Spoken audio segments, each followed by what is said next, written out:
got me down again.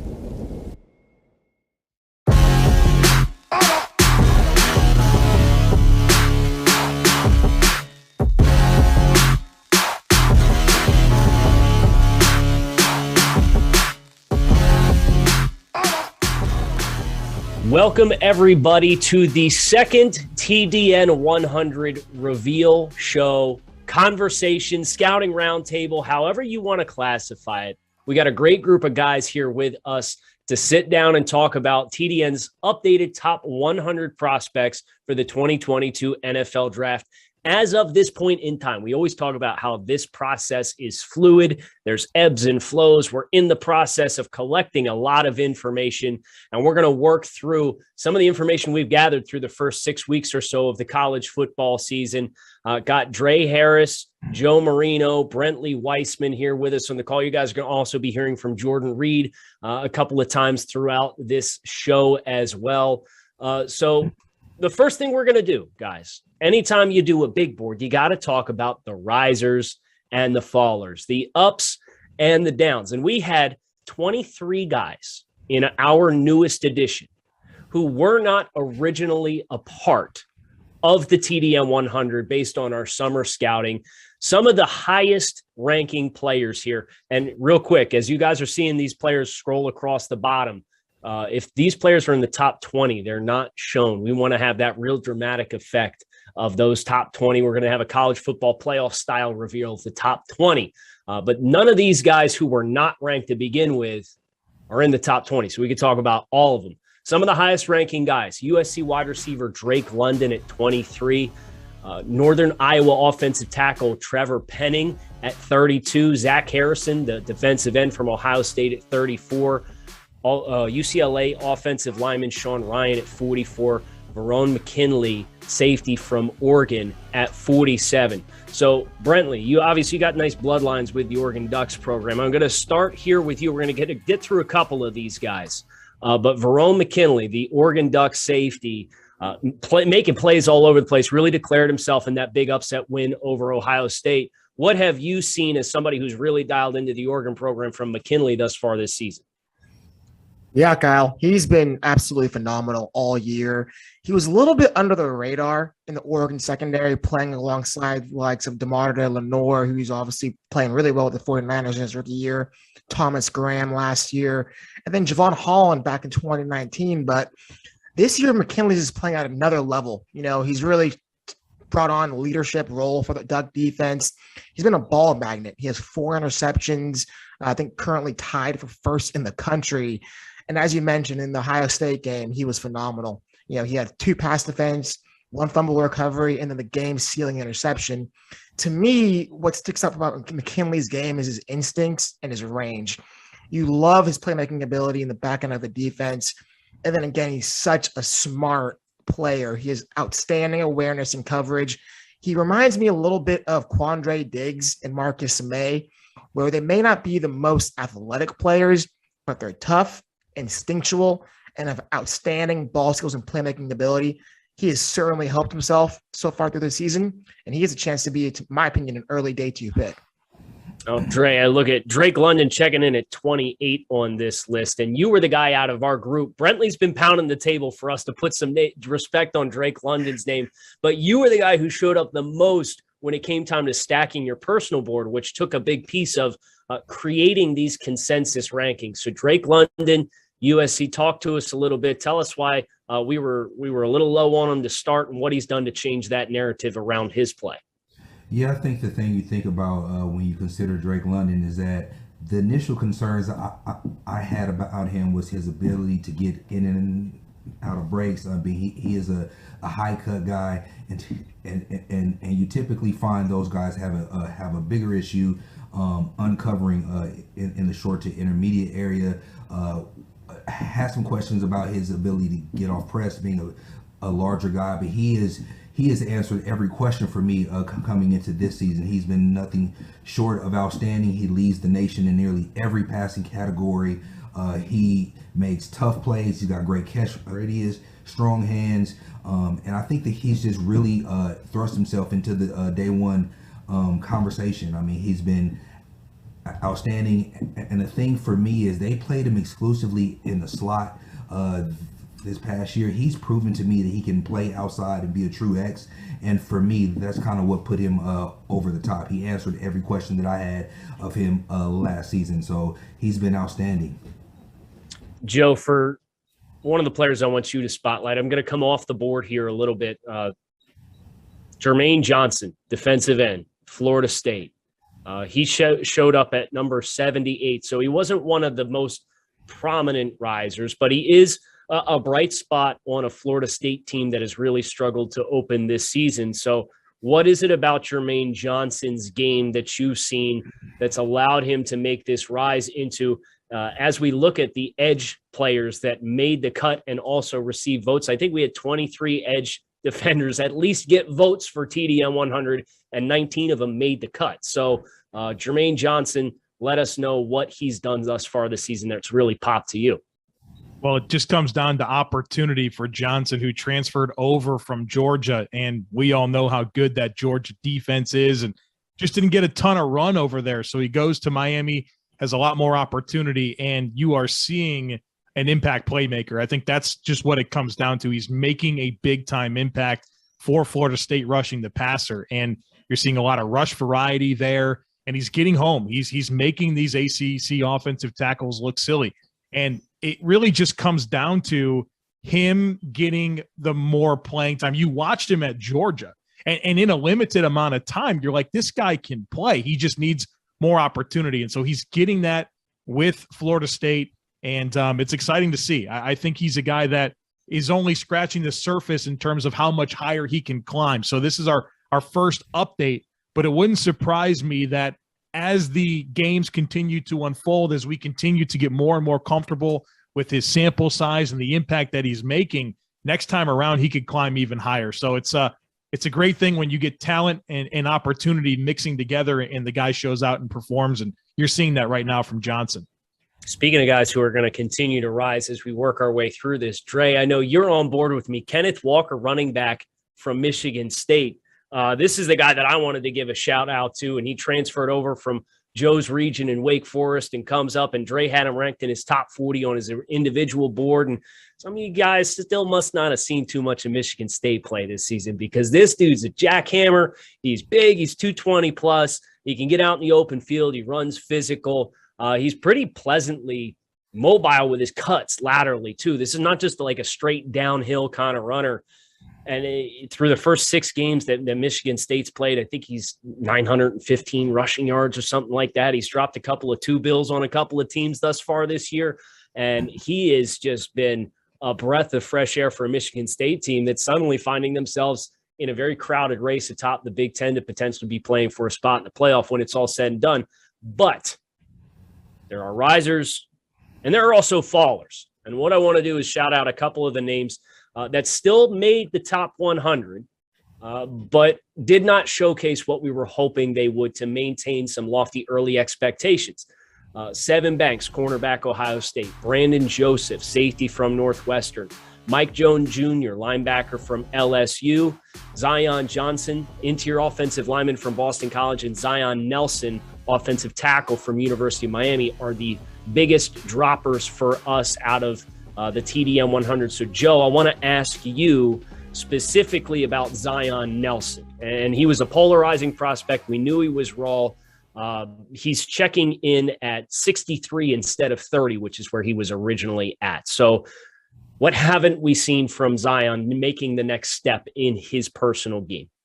Well, the big appeal with Zion Nelson entering the season was that this is a guy who very quickly flipped his recruiting status from Appalachian State to Miami, and he very quickly became a day one starting left tackle for the Hurricanes. And so that catches your attention right off the bat, that a guy goes into a big-time program like Miami and immediately becomes a starting left tackle. And he gained a bunch of weight and really filled out his frame. He's coming in at like 6'5", 316 pounds. And you're just counting on growth and a linear progression in terms of year after year getting better and better. And so he was rough around the edges when we studied him over the summer, but you were thinking that, okay, year 3 in this opportunity to be the Miami left tackle, he's got a lot of size, he's got a lot of mobility and length, that there's an exciting prospect that's being developed here. But the problem is he hasn't really taken that next step. A lot of the things that concerned you watching him over the summer are still true about him in terms of body control, coordination, physicality at the point of attack, leverage, those types of things. And so the appeal is still there. All the physical traits that made him intriguing are still there. He just has to play better. And so I still think what it comes down to is that he's a bit more of a work in progress than maybe we had hoped with him entering his 3rd season on the job as the Miami left tackle. Drae, I wanted to ask you about the 6th faller on the list. It's Romeo Doubs, a wide receiver from Nevada. He checked in at 96. He fell almost 30 spots in the top 100. He's obviously playing with Carson Strong, who's playing very, very well for the Nevada Wolfpack this season. What have you seen from Doubs this season? What have you seen in Doubs in his entirety that still has him kind of clinging in here at the end of the top 100, but not gaining and building momentum like some of the other wide receivers in this class? You know, I think you start with the things that you like about Doubs. I mean, he's got explosive speed. He's got good size. He's got really good separation quickness at the top of the route. So those are the things that kind of jump out about him early on in the process. But he's had some inconsistency in terms of his hands. He's had a few drops. Hasn't necessarily. I thought he'd take probably a bigger step coming into this season. You still see the speed and of those things. I think you'd like to see a little bit more consistency coming from him in order to make a huge leap to be an earlier day 2 pick. We're going to hear from Jordan with some of his personal observations with some risers and fallers. And as soon as we hear from Jordan, we're going to be back talking quarterbacks. The quarterback one merry-go-round is continuing, and we're going to dig into that next here on the TDN 100 Spooky Edition reveal show here, just in time for Halloween. Thanks, Kyle. And now I want to talk about some of who I think is our biggest risers. And the one for me is USC wide receiver Drake London. Man, what a season he has had this year. And Amon-Ra St. Brown, obviously he went to the NFL, the Detroit Lions, mid-round selection. And Drake London has really taken over that number 1 wide receiver spot, and he has ran with it. And last year, he spent a lot of time in the slot. But this year, he has really spent time in the slot, but also on the outside as well. Keaton Slovis, some of the other quarterbacks that they have had in the rotation there, has really found London, and he's really been the main culprit of this explosive USC attack. And I really like what London has been able to do. One of the best, I would say, contested catch wide receivers in the country. Fantastic ball skills, very polished routes too. So I really like Drake London, him coming in and in our TDN top 100, a big riser this year. We didn't even have him in the top 100 in the beginning. So that just goes to speak to the year that he has had so far. And coming up next, we get into the quarterback segment of our TDN top 100. Let's talk quarterbacks, gentlemen. This has been a pretty interesting year to evaluate the quarterback position with some interesting dynamics. You've got physically gifted players who are undersized for the position. You've got quarterbacks who everybody seemed to love over the course of the summer that have not played to expectation, falling out of the TDN 100 altogether. Looking at you, Spencer Rattler, quarterback Oklahoma. It seems like everybody, even on our staff, has a different QB1. So here's how the QBs shake out amid the quarterbacks who are outside the top 20. Desmond Ridder at 26, Matt Corral at 27, Sam Howell at 35, Carson Strong at 49, Kenny Pickett at 81. There is one quarterback inside the top 20, and I'm sure we're going to tip it here when we spend the next couple of minutes talking quarterbacks. But the first thing that we mentioned was Spencer Rattler and his fall out of the top 100 from a presumptive QB1 status over the course of the summer. So I'd love everybody's thoughts a little bit on Rattler. Brentley, if you don't mind, I'd love to start with you. Spencer Rattler, physically gifted thrower of the football, benched in the Red River rivalry.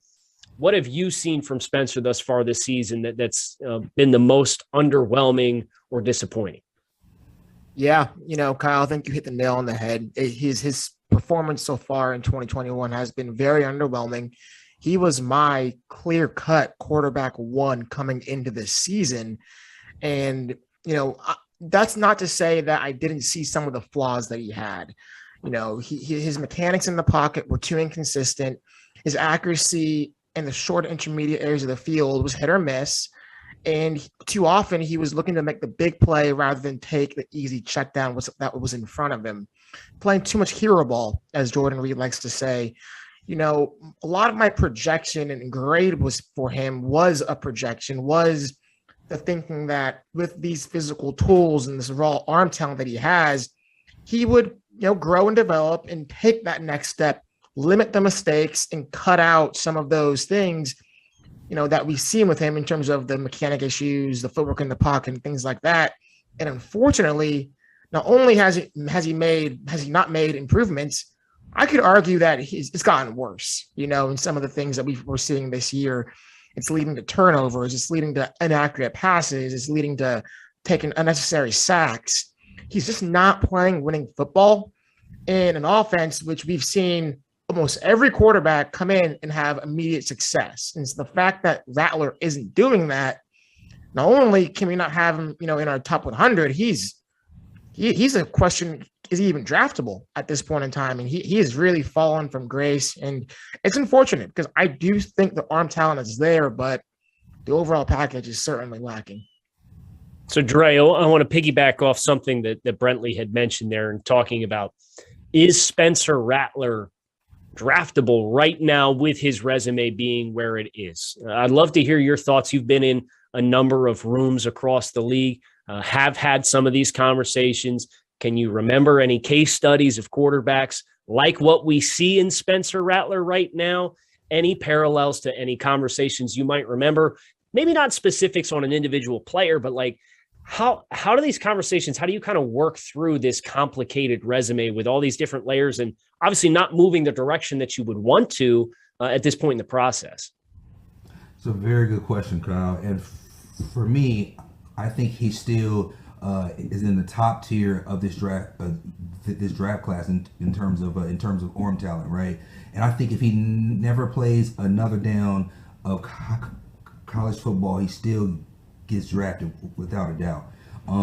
But I do think that there have been some issues with him coming into this season.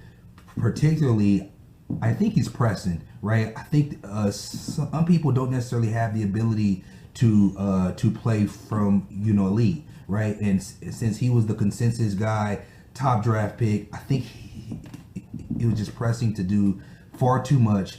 And he really hasn't played well this season. He's been up and down. He's been really inconsistent. I mean, the talent is still there, but overall, especially when you talk about quarterbacks, you got to take everything as a piece to a puzzle, right? It's the arm talent. Can he be a leader? It's the intangibles off the field, processor. Does he have the escapability and the movement skills both in and out of the pocket? Especially if you're not going to be a guy that has great physical size and traits. So I think when you put all of that into one pot, I think there's a ton of questions that need to be answered, about this player, especially the off the field, the intangible things that you really would like the face of your franchise to actually have.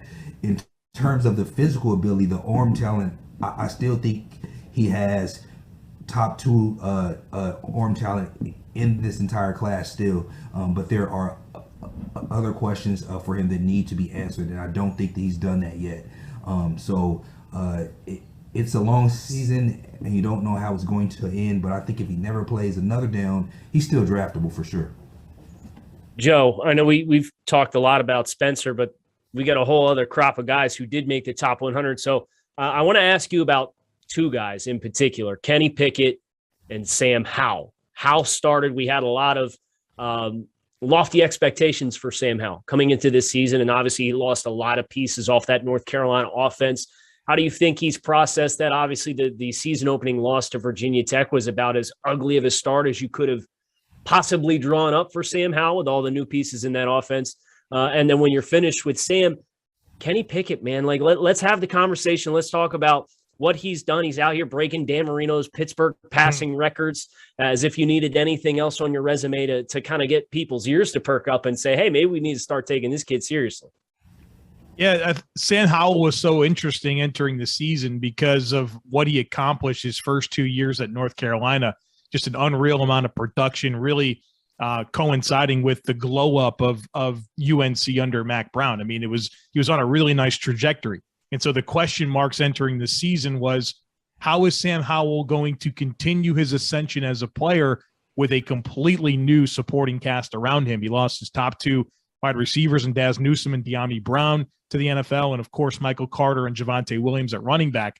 And so far, it's very much been an up and down situation for Howell with these new weapons around him, which, you know, it's kind of interesting because you look at the scheme that they run there at North Carolina, a lot of RPOs, a static type offense, a lot of binary reads. And you kind of think that maybe the personnel is a bit interchangeable. But it's been a struggle to this point for North Carolina, who has several bad losses already on the season. I don't think Howell's playing awful. The problem is that he's not doing anything to really elevate and change the narrative regarding his draft stock. And so, you know, if he could have just kind of picked up the ball and kept things afloat to the level it was in the past, we may have started to buy in. But what you start to get nervous about with a guy like Sam Howell is that he's a guy that can thrive when everything is perfect around him and you have great offensive line and great weapons. You know, he can be a serviceable type player. But is he ever going to be a difference maker? Is he ever going to be the guy that your team's going to go to the playoffs or have a chance to go to the playoffs every single year because he's your quarterback? And I think he's just missing too many key qualities as a player to really make you say yes about that question. And so we see quarterbacks like Sam Howell drafted high. I'm not sitting here telling you that he can't still be a first-round pick. But for my money and what I want out of a guy that I'm going to introduce to my fan base and to my locker room as the face of our franchise, this is the guy that we're going to, hitch our wagon to moving forward. I want a bit more than what Sam Howell offers at this point. And now, real quick to piggyback off of that, we have six scouts on staff, and only two had Sam Howell 32nd or higher on their individual boards, and one of those two was at number 32. So pretty high variance for where he's slotting, but not a lot of faith right now in his resume to put him inside that top 32 conversation. And obviously he's slotted at 35 on the consensus rankings for us. Why don't you go ahead and talk about Kenny Pickett? Yeah, what a great season he's having. I mean, he's a guy that was definitely on our radar. We've done a lot of work on Kenny Pickett because he's been the quarterback at Pitt for so long, right? You're very familiar with this player, and he's got good size. He throws the ball well. He can move, but you just never really saw him lead a dynamic offense, right? He had big-time moments, plenty of game-winning drives and comebacks, and there were good moments within his first 3+ seasons as a starter at Pitt. You never really saw him play to this level that you are this year, completing 72% of his passes. Just the production on a weekly basis has been there. I mean, 19 touchdown passes in 5 games, 1 interception. I mean, he is moving the football. He's making big-time throws. He's taking care of the football, and he still has that size and arm talent and mobility. I mean, he's checking a lot of boxes, and you kind of disregarded his best qualities a little bit because the offense was kind of stale. You just didn't see him running a very dynamic college offense. That's changing, and so is the way we're viewing him as a prospect and, of course, where he's landing on our board. And I'm watching them against Tennessee, and they're empty backfield and spreading the field and running guys downfield, and he's creating and getting off script. And it's really exciting to watch the leap that he's taken. And you think about some of the other quarterbacks in recent years who final year make a massive jump. The league's not immune to drafting these guys high, and we'll need to see what Kenny Pickett has from a physical tools perspective. But he's definitely a gamer, and the fact that he's playing in a more wide open offense, you're seeing the best version of Kenny Pickett that you have yet. we've talked about the quarterback one merry-go-round, so to say. And I think one thing that's interesting is we got 3 different quarterbacks with votes for QB1 amidst our staff. We have a couple of guys with votes for Malik Willis, who we're going to talk about later on the program. We also have votes for Desmond Ridder, and we have votes for Matt Corral. So, Drae, real quick, would love to hear your thoughts on Matt Corral. I know at the beginning of this process in the summertime, kind of looked at him and we talked about the offense and Lane Kiffin's offense, how wide open it was, the tempo and the space, and how that might present some challenges in evaluating Matt Corral as a player. So would love to hear from your perspective on what you've seen from Corral this season, with Ole Miss obviously having a lot of success scoring points, winning football games. They had the big shootout the other week against Arkansas that went up over 100 combined points. So what have you seen from Corral to maybe alleviate or things that continue to persist with some of those early season questions we had about his resume? Yeah, I think when you think about Matt, some of the questions I had about him coming into the season was he a product of Lane Kiffin's offense? I mean, and how much of it was him taking the offense and taking it to the next level? Of course, you have the concerns because he's not very big, and there's a clump of these guys at the quarterback position that just aren't very big. I mean, he does not have a super strong arm. He's about 6'1", 205-ish. But the thing that he's done is he's played exceptionally well this year, and he's been consistent. He's probably been one of the most consistent quarterbacks this entire year, and he has led his team into some tough games, and he's acquitted himself well. I thought he played well against Alabama during their loss. So I think that for me told me that he wasn't going to be the reason that they lose. And I didn't necessarily have questions about if he could be the reason that a team wins, right? So for me, that kind of put him over the top, man. And you see how well he's played this year and how consistent he's played this year. He's one of the few guys that I have the least amount of questions about at this point. Of course, there is still a long season. There's still games left. This is still a fluid process, but he's probably been the most consistent for me throughout this entire year. Would not be a quarterback conversation without hearing from our own quarterback, who of course played at North Carolina A&T, Jordan Reid. So we're going to make sure Jordan can talk about the dynamics of this quarterback class for himself. He's got a lot of great thoughts on it, and we're going to be back to start revealing the top 20. We're going to be working our way through 20 to 6, and then we're going to have the big spotlight on the top 5 guys here as we continue to work our way through this reveal of the updated TDN 100. Thank you, Kyle. And the quarterback that I want to talk about is Nevada quarterback Carson Strong, a player that a lot of people had a lot of excitement about coming into the year, but he kind of has like a Zach Wilson effect so far. And what I mean by that is, if you're on the East Coast like myself, his games aren't starting until 10:30 or 11 o'clock at night, but they have become must-watch TV. And last week, he really had a fantastic performance against Hawaii, where he was able to go out and look very crisp. He looked very consistent.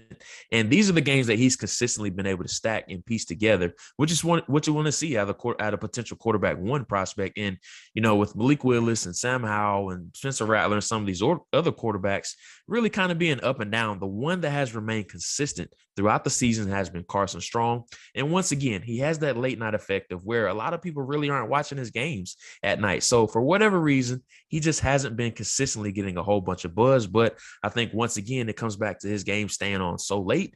But once everybody catches up to the film and they start to recognize that Carson Strong has the arm strength that you love to see at the position, he has the size, but the most important thing, and I think the thing that stands out the most and the trait that I enjoy the most on his film and watching him in these late night games, is just the maturity he has at the line of scrimmage. He's setting protections. You see him going through his hot reads and hitting them consistently. And then also just the free reign that he has at the line of scrimmage too. He's making audibles at the line of scrimmage, and Nevada really trusts him with this offense. So I think as far as the maturity that he's going to walk through the door with from Nevada to the NFL, he's going to set himself up really well to perform possibly in year one as a rookie, just because of the free reign and the maturity that he's going to walk through the door with as a rookie. All right, it's time to reveal the top 20 of our TDN top 100. All right, gentlemen, let's get into the cream of the crop. As they say, the cream does rise to the top. And we are seeing that with this top 20, a lot of physically gifted football players, a lot of fun storylines. So we're going to start at 20 and work our way up. We're going to do these in blocks of 5. So coming in at number 20 on this updated TDN 100, we have Arkansas wide receiver Treylon Burks. At number 19, Liberty quarterback Malik Willis, our collective QB1 at this point in time. Number 18, Penn State linebacker Brandon Smith. Number 17, Washington cornerback Trent McDuffie. And at number 16, Georgia defensive tackle Jordan Davis. Now, I understand we just invested a lot of time talking quarterbacks, but we got to talk about QB1 here out of this group. So, Malik Willis, want to give everybody a chance. I'm going to throw the microphone out into the floor and let you guys see who wants to wrestle control of it first. Malik Willis, obviously highly recruited, originally attended Auburn University before transferring and playing for Liberty.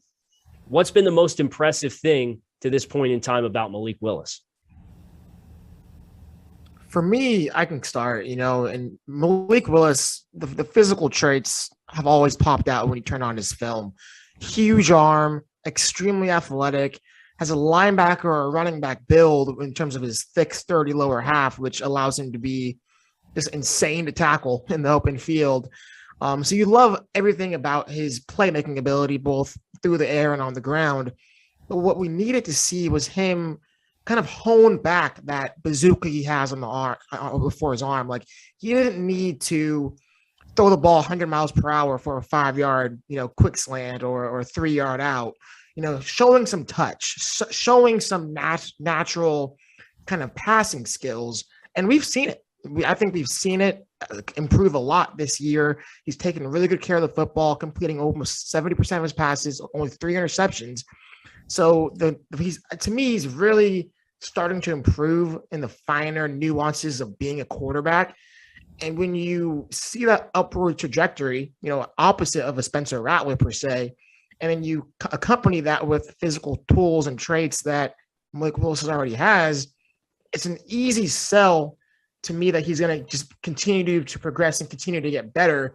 And the upside to me, it's by far and away the highest in this quarterback class. So I'm willing to bet on his physical traits, his work ethic, and his ability to continue to improve.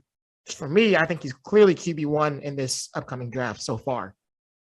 Yeah, I think for me, and I want to make sure Drae and Joe, you guys get a chance to share your thoughts on Willis too. But for me, it's, you think about quarterbacks that come into the league and they find success early as young guys, right? And a lot of these guys have an elite physical tool at their disposal to lean on. And you think about Malik Willis and the arm strength that he has, but also the mobility and athleticism that he has to extend plays. And I understand he was doing it against Middle Tennessee State, but when you're doing like 3 pirouettes and spinning out of tackles and putting a rope 25 yards downfield and in the back corner of the end zone, you just can't teach that stuff, right? Like, he makes the hard things look easy, and he's starting this year with some improved footwork and timing to make some of the easy things also look easy instead of looking hard like they did last year.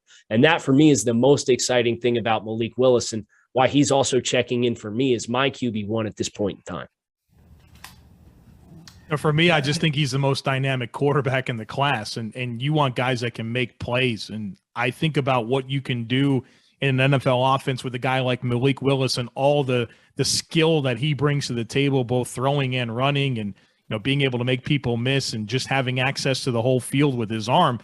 That's a guy that I would say, hey, if I got to pick one of these guys to lead my offense, I think I can do the most dynamic stuff with Malik Willis. I do appreciate his growth, like Brentley said, both from a timing perspective, but also understanding the right weight to put on the football. And so that stuff is coming together. And so I have him pretty close with Desmond Ridder as my QB2, but the edge goes to Willis because he's just simply the most dynamic.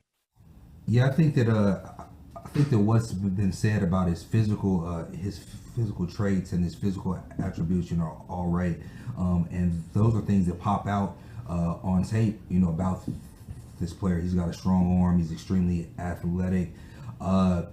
He's the one out of this clump of guys who are in the 6'1", 6'2" range. When you think of Willis, Slovis, when you think of Sam Howell, Matt Corral, he has the best physical traits and the strongest arm. So in my opinion, it gives him the better chance to succeed if he were to go to a not so good situation, right? And what's going to be critical for him is that he goes to a team that can harness his physical ability and get him into the right offense that really highlights his skill set and really find some way to really maximize his ability within the offense. Let's keep things moving here, guys. We're going to look at 15 through 11. Next, coming in at number 15 on the TDN 100 update is Iowa center Tyler Linderbaum. Number 14, Cincinnati cornerback Ahmad Sauce Gardner. Got to throw the sauce in there. Make sure such a great nickname gets recognition here on this show. Number 13, Ohio State wide receiver Garrett Wilson. Number 12, Ohio State wide receiver Chris Olave. And at number 11, Purdue defensive end George Karlaftis. Drae, you were pounding the table for Garrett Wilson. And Garrett Wilson, his play this season has addressed some of the concerns that I had personally had with his game. Want to make sure I give you the opportunity to pound the table for Garrett Wilson, at least in reference to Chris Olave, who is a more popular player in this Ohio State offense for a lot of folks, and even some of the guys here on the TDN 100 staff, but want to give you the opportunity to pound the table for Garrett in the same way that you did in one of our private meetings. Yes, for me, Garrett reminds me of a guy that I did when I was with the Chiefs named Emmanuel Sanders, right? He's explosive, he's dynamic with the football, he's very elusive in space. He's got really good separation quickness at the top. He's someone who could take a 5-yard hitch and go 80 yards for you if he has to. He has all of the traits to be a dangerous receiver at the next level. And for me, that kind of gave him the edge for me over Chris Olave. And I think that Garrett also has probably better inside-outside flanks than Chris does too. And so I think it was those things that kind of put him over the top in terms of him being a superior player to Chris Olave for me. But I really like what Garrett brings. I think he's a more dangerous guy. I think he's more he can be used in a number of different ways in terms of inside, outside, and even be used in the return game. And I think he has far more upside than Chris Olave. So that's what put him over the top for me. We're going to keep this line moving and reveal spots 10 through 6 on the updated TDN 100 before we put the big spotlight on the final 5. So coming in at number 10, Texas A&M offensive lineman Kenyon Green. Number 9, Kentucky offensive lineman Darian Kennard. Number 8, Florida cornerback Kaiir Elam. Number 7, Clemson cornerback Andrew Booth. And number 6, Texas A&M defensive lineman DeMarvin Leal. Big cutoff here at number 7. The big distinguishment there.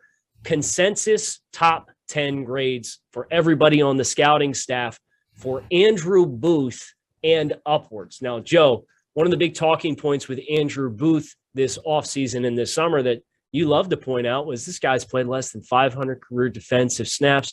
Big time projection, but we've seen Clemson amid their offensive struggles this season. Some really bright play from Andrew Booth to kind of legitimize this projection that we had for him. So with that in mind, what have been the biggest things that Andrew Booth has done this season to further legitimize himself as a potential contender for one of the top 2 or 3 corners off the board next spring? Well, he's played another 300 plus snaps and continues to play at a high level. And I think that's what we were looking for, is take everything that you showed us across those 400 snaps and show that you can do it over a larger sample size. And I thought he really made a statement right off the bat in the Georgia game in week 1. I know Clemson obviously didn't win that football game, but it wasn't because of that defense, right? The Clemson defense played really well, and Andrew Booth was one of the big catalysts in that football game where you saw his physicality, you saw his ability to clamp routes, and of course the tackling was there. And so the lockdown coverage ability continues to be on display. And I think that's just what's important with Booth. We knew he was a high-level talent, right? He's got size, athleticism, tremendous speed. He's a physical player. The competitive toughness shines on tape, but can you continue to expand the resume? And I think he's done that for the most part this year. I am looking for him to, come away with a few more plays on the ball. But my goodness, it's impossible to watch him previously and think that he has any concerns about his ball skills with some of the ridiculous interceptions and plays on the ball that he had in 2020. So the resume is expanding. I'm looking for a little bit more ball production the rest of the way, but everything that I liked about Andrew Booth coming into the year, I think he's continued to show that on tape. So we're going to shift this focus to the top 5, gentlemen. We're going to have a brief conversation about each member of the top 5. Going to give you guys a chance to kind of get on the soapbox and monologue a little bit about some of these guys, but I'm selfishly going to take the first one. Coming in at number 5 on the TDN 100 update is Michigan defensive end Aiden Hutchinson, who for us was a fringe top 32 player when we first set the board back in the course of the summer. And that was because of a quiet 2020 season. He had a leg break that ended his season prematurely, and they had already played an abbreviated season. So there was no question about the athletic ability of Aiden Hutchinson at 265, who's on Bruce Feldman's college football freaks list with credited a time in the 4.6s and jumped near 36, 37 inches. And he's running a 6.5 second 3-cone drill. And then you watch him against Jackson Kirkland, who's a rock solid offensive tackle prospect this year. And he ran through this guy like he was a wet paper towel. He is the most productive pass rusher to this point in college football per rush and generating pressures. He's an absolute monster. He can win with speed. He can win with power. He can convert speed to power. He can win with hand technique. So he's number 3 on my personal board. And I would not be surprised if it's all said and done, if he doesn't give Kayvon Thibodeau a nice run for Edge 1. Brentley, I saw your head stop nodding there for a second talking about Kayvon and Edge 1, but Hutchinson's the real deal, man. And he's been absolutely phenomenal this year. If he continues, they got to play Penn State. They got to play Michigan State. They got to play Ohio State, potentially extra games after that in national spotlight. He's going to have a lot of opportunities to put his skill set on display. And he's got the athletic profile of a top 5 pick. And that's why he finds himself at number 5. Coming in at number 4, Alabama offensive tackle, Evan Neal. Brentley, I would love to hear your insight on Evan. We had some questions about his play being on the left side of the offensive line. Bama's played some heavyweight matchups this season. What are your thoughts on Evan to this point in the year? Yeah, Evan Neal, obviously he's a mammoth of a man, 6'6", almost 350 pounds. Played predominantly right tackle last year for the Crimson Tide, and so all of us had questions. How is his game going to translate moving over to the left side where he's going to be facing more athletic, more speedy edge rushers? Because some of the questions we had about Evan Neal, his footwork, he's a little sloppy, doesn't have a ton of range, has some bend and leverage issues. This is one of the rare circumstances where I could argue he looks better on the left side than he did on the right side. I'm no longer seeing the foot issues, the footwork, the ability to slide, the range. All of that has appeared to be cleaned up. He's definitely getting good depth in his pass sets. He's looking really good in terms of movement skills and being able to counter inside rush moves. And then in the run game, what can we say about it? It's just dominant. It's absolutely dominant. He moves people at the point of attack. He's outstanding on double teams, has a really powerful anchor when facing a bull rush. To me, he's been simply one of the most impressive players in all of college football. And I just can't say enough about how he's made the transition over to left tackle. To me, he's clearly a top 5 player in this draft. He has, honestly, in my opinion, a really good chance to go number 1 overall, depending who's drafting at the top. That's how good I think he's been this year. So I'm a huge fan of Evan Neal. To me, he has prototypical power, size, and again, the movement skills have been super impressive coming off of last year's tape. So really, really impressed by Evan Neal so far this season. Number 3, it's a player who's been a little quiet this season, but his play was real loud back in 2019 amidst a run to the national championship game. And Drae, you already know as our resident defensive back, I'm going to be tossing this one to you. Coming in at number 3 on the updated TDN 100 consensus rankings, LSU cornerback Derek Stingley Jr. So Drae, I'd love to hear your thoughts on Stingley. kind of the time that's passed since he was the dominant freshman player that he was, and now dealing with an injury this season. We don't know if we're going to see him again. What are your thoughts on Derek Stingley? And obviously we think quite highly of him and the early resume that he had posted, for the fact that he's still sitting here at number 3. Yeah, I think Sting, man. I mean, when he has such an outstanding freshman season, right? I mean, he jumped on the scene, great size, great ball skills. He could play off, he could play press. Had an outstanding freshman season. Clearly, he hasn't jumped on the scene and shown the rare ability within the last 2 years, but it's been more circumstantial for me, right? It's been injuries, it's been things of that nature.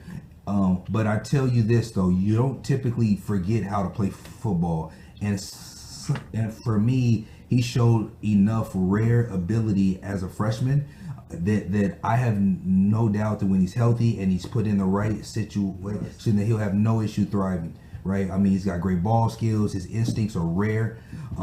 He's got size and length. He's all ball. I think that when it's all said and done, when he's put in the right situation that accentuates his talent, you'll see the player that we saw as a freshman as well. The statistic that is still most indicative of wins and losses is turnovers. If you win the turnover battle, you typically win that football game. And he has shown great ball skills, man. And typically that is one trait, one skill that definitely transfers is ball skills. And so I don't have as many issues with him going to the next level. He just has to stay healthy and be put in the right situation in order to maximize his rare ability to play corner. Spot number 2 on updated top 100. Oregon defensive end Kayvon Thibodeau. And Joe, I wasn't going to do my guys Brentley and Drae like this. I pounded the table pretty damn hard for Aiden Hutchinson, so I'm going to force you to have to pound the table back here because as I'm sitting here looking at everybody's individual rankings, you do have Kayvon Thibodeau above Aiden Hutchinson. Everybody does, but I didn't want these guys to have to answer and rebut that hard pounding of the table that I had for Aiden Hutchinson. So Kayvon Thibodeau at number 2. Obviously had the early season injury. Lots of appealing physical tools and traits. They're playing in a different defense this year. What have you seen? Yeah, it's good to see him back on the field, right? The ankle injury early on, you kind of got nervous about just how much we were going to see of Thibodeau this year, and he's got sprinkled in against Arizona and had a full workload against Stanford. And so I'm anxious to kind of pay attention to him the rest of the way and see what type of argument he can make with his play when it comes to this edge one conversation between Hutchinson and Thibodeau. I don't think there's any mistake about it. Hutchinson's been the better player so far this year. We're kind of clinging to what we've seen from Thibodeau in the past, which is obviously a really exciting physical package in terms of size, length, athleticism, enough flexibility, a really outstanding run defender. That was something that really popped when I watched him play last year. I just wasn't expecting that level of run defense, and he's outstanding in that regard. And he's got every trait necessary to be a high-impact pass rusher. And so one of the things that we talked about over the summer and, in our conversations with Jordan as well, is that Kayvon Thibodeau had that Chase Young dynamic a little bit in terms of you love everything about what he can be, but it's about developing the technique to be a more consistent high-impact pass rusher. And, can he really develop some nuance with his pass rush plan and learn to deploy his physical gifts a little bit more consistently to make an impact? And so I'm anxious to see how that goes the rest of the way, but I'm pretty optimistic that we'll see him reach his ceiling this year and, continue to make it a fun conversation for Edge One. Speaking of spot 1, spot number 1 on the TDN 100 board, it's not going anywhere. It's still staying in the hands like a football misplaced in coverage to Notre Dame safety Kyle Hamilton, who has been everything we hoped he could possibly be and more thus far this season. Notre Dame, they endured a tough loss earlier this season, but Hamilton himself has been a difference maker, a playmaker. He's getting his hands on the ball in coverage. He's terrific in his run fits. He's great as a tackler. He's showing more man-to-man coverage skills. You saw him make some plays at the ball, at the catch point in man coverage this season. And you think about the versatility that he brings and the value that that is going to bring to a modern NFL defense amidst this revolution of spread offense and spacing the field. And you're seeing teams embrace more 11 personnel and even 10 personnel, where they're really trying to create conflicts and manufacture light boxes to run the football into. Hamilton being a guy who can line up 15 yards off the line of scrimmage and still get down and be making tackles 2-3 yards beyond the line of scrimmage and helping in your run fits, while also being able to play in the slot or play high post and read and key and play center field and get his hands on the football. It's a really exciting mix, and that's why he is sitting here at number 1 on the TDN 100, and that is going to do it for us on this reveal. We're going to be doing these updates monthly, so you're going to be hearing from us again in November talking about another sample size, continued adjusting expectations, and continuing to see players declare themselves as legitimate potential first-round prospects and more. So make sure you visit the Draft Network.com for all of your college football, NFL, and NFL draft needs. For Brentley Weissman, Drae Harris, Joe Marino, Jordan Reid, myself, all of us at TDN, thanks for tuning in, and make sure you come back. See us again real soon.